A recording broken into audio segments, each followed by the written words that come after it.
Hi guys, so today we're going to be focusing on loop analysis.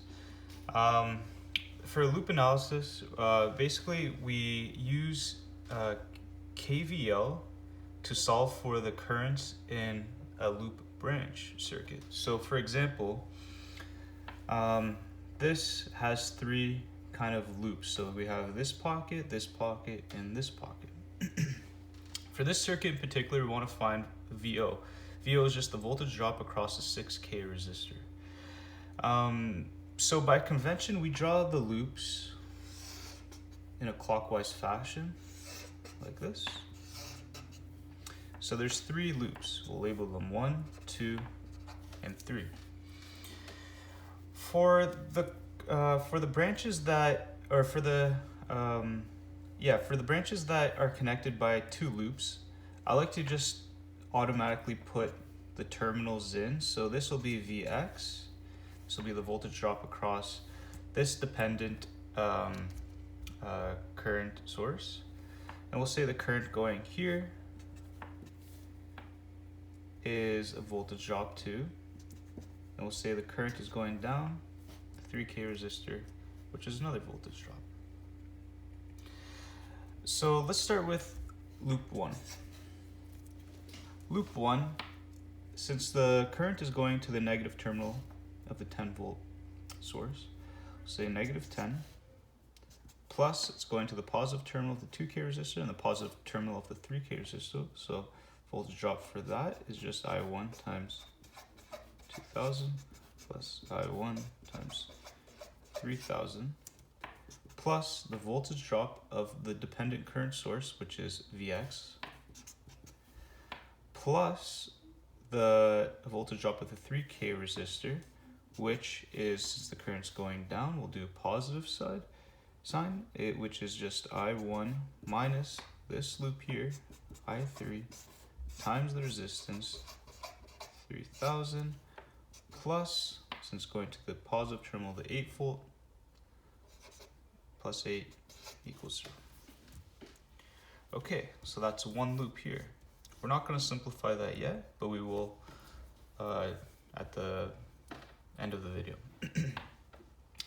So the second loop, let's do the second loop here.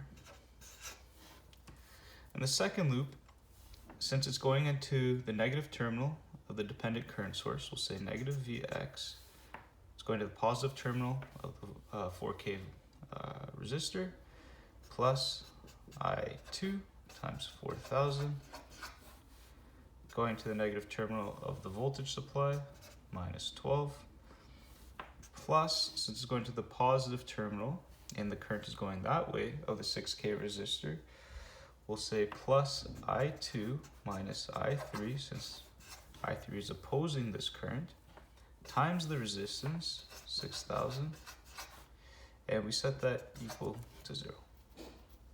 Again, we're not going to simplify this yet.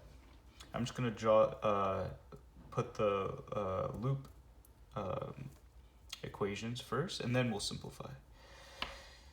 So in the third loop, we'll do the same kind of analysis. Third loop, the current is going to the negative terminal of the 8 volt, going to the negative terminal of the 3K resistor, so negative, and we'll say I1 minus I3 times 3000, negative terminal of the 6K resistor, so negative I2 minus I3 times 6000, going to the positive terminal of the 6K resistor, so plus 6000 times I3 equals 0. So these are the loop currents for each of these loops. Now we want to solve for the voltage drop of the 6K resistor. So let's do that. So we need three equations since we have three unknowns of the three loops here. But the first loop and the second loop has a voltage drop Vx. We don't know what Vx is. So what we could do is we could isolate for Vx here, isolate for Vx here. We set them equal to each other. That way we could have one equation with the three unknown currents. So let's do that. Let's look at loop 1. loop 1, we'll say Vx will actually be equal to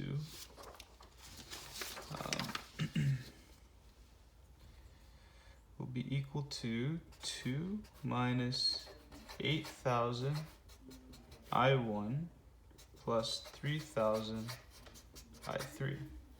Isolate for Vx here, we end up with Vx equals 10,000 I2 minus 6,000 I3 minus 12.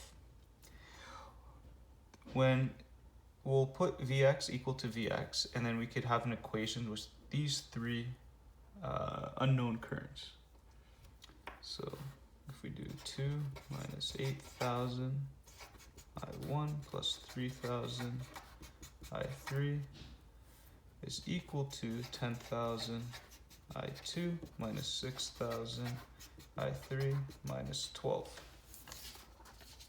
Once we do that, we could simplify this equation here further, and we will have an equation with three unknowns.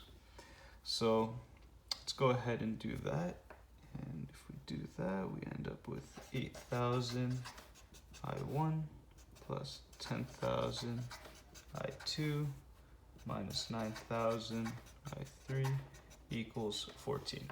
So this is equation A. So this is the equation that we need, the one that has three unknowns, the currents without the Vx voltage drop. Okay, so now let's look at node 3. Node 3 would describe this. So this has no Vx, so it has the three unknown currents. So again, we could simplify this even further. Once we simplify this further, we end up with negative 3,000 I1 minus 6,000 I2 plus 15,000 I3 equals 8. This is equation B. Again, we have the three unknowns here.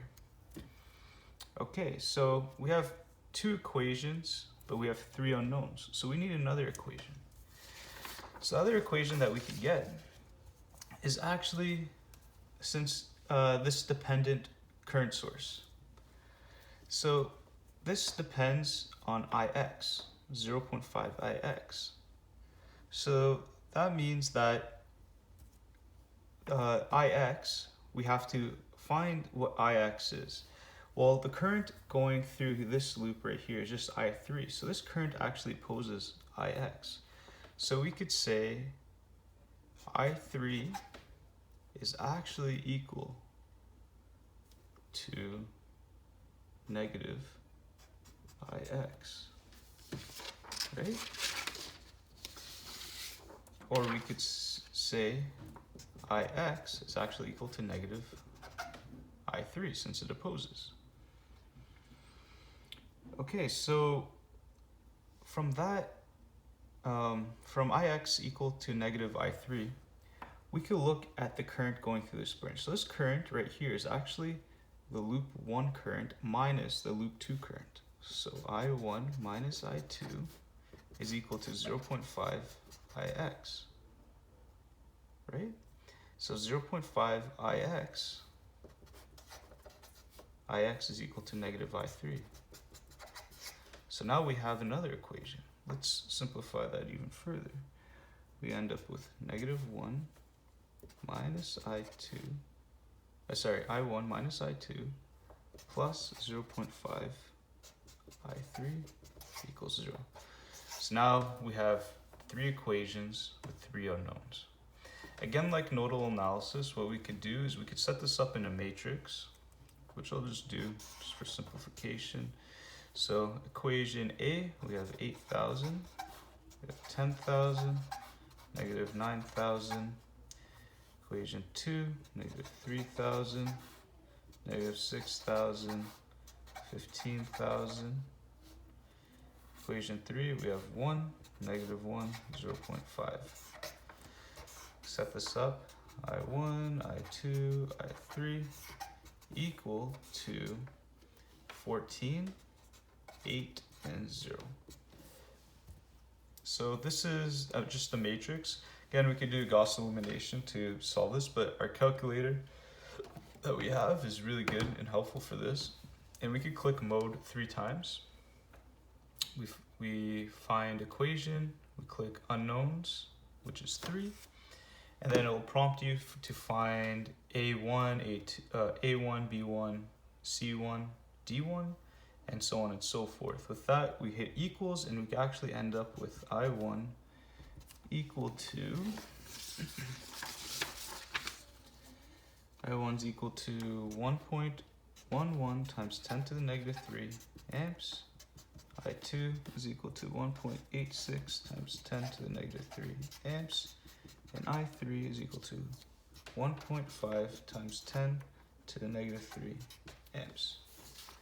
Okay, so now we have the currents. We solve for the unknown loop currents.